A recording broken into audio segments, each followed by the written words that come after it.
नमस्कार, आप देख रहे हैं N24 न्यूज गुजरात। सूरत शहर में पिछले एक महीने से विजिलेंस ने विदेशी शराब के मामले में छापा मारकर सराहनीय काम किया।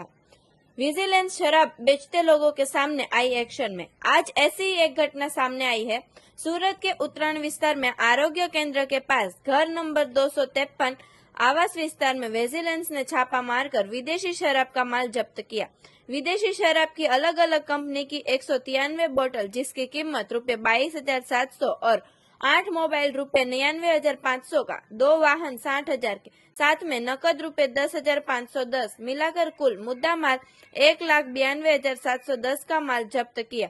साथ ही 8 आरोपी को भी गिरफ्तार किया गया है। आरोपी के नाम है जयेश भाई पटेल, विशाल पटेल, युधिष्ठर प्रधान, भीखुभाई राठौड़, किशोर रियाणी, रमेश भदानी, रक्षित पटेल, रमेश विश्वकर्मा और साथ में 2 आरोपी का वांटेड जाहिर किया गया है। वांटेड आरोपी के नाम है हितेश पटेल और संजय मालिया। देखते रहिए N24 न्यूज गुजरात, सिर्फ हम तक ही नहीं सब तक।